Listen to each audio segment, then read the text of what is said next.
Yes, Virginia, there is a presidential election, and Pennsylvania, and Florida, and Wisconsin, and for all of the other 50 states and the District of Columbia and Puerto Rico, Election Day is 1 week away. AP's White House correspondent Sagar Magani has an eye on both candidates, beginning with Joe Biden.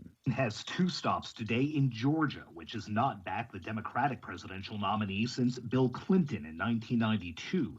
It's part of an aggressive Biden bid to open more paths to an electoral college win.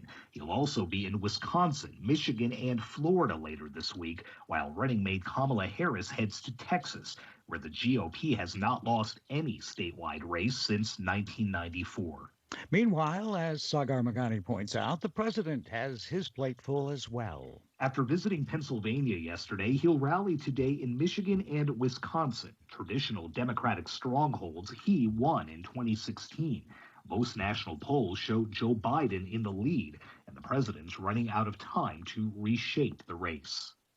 Amy Coney Barrett was formally sworn in today as a justice on the U.S. Supreme Court. Last night's ceremony was an informal swearing in. Chief Justice John Roberts administered the oath to the former federal appellate judge, who was confirmed by the U.S. Senate in a 52-48 vote late Monday. Republican Senator Susan Collins of Maine joined the entire Democratic caucus, voting against Barrett's confirmation. Collins, who is up for re-election, said she would not vote for Barrett's confirmation because of the proximity of the vote to next week's presidential election. According to the Associated Press, no other Supreme Court justice has been confirmed on a recorded vote with no support from the minority party in at least 150 years. Dozens of protesters from a Pakistani Muslim organization demonstrated today in Karachi against France's refusal to condemn the publication of caricatures of the Prophet Muhammad in the latest fallout over France's response to the beheading of a teacher.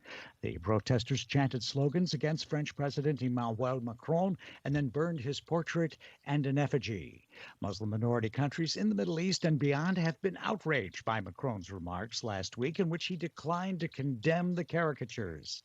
Inspectors from the UN's atomic watchdog have confirmed Iran has started construction on a new building near an underground nuclear facility that it says was sabotaged over the summer and continues to stockpile greater amounts of enriched uranium, but does not appear to possess enough to produce a weapon.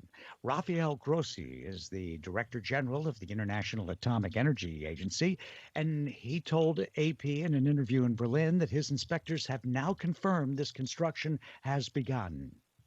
Iran, as part of its obligations, has informed us that they intend to move some of these installations into a protected site. This has been an announcement, formal announcement, and our inspectors are engaged. Under the provisions of the landmark 2015 nuclear deal with world powers known as the Joint Comprehensive Plan of Action, Iran is allowed to produce a certain amount of enriched uranium for non-military purposes.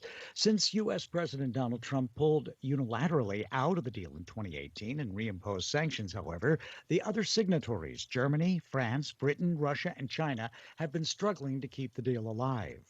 Russian authorities issued a national mask requirement today as the country set a single-day record for coronavirus deaths amid a resurgence of new cases. Health officials reported 16,550 new cases and 320 new deaths today, the highest daily death toll since the pandemic started. In response, Russia's Consumer Safety and Public Health Agency ordered all Russians to wear masks in crowded public spaces, on public transit. Agency also recommends regional authorities put a curfew on entertainment events.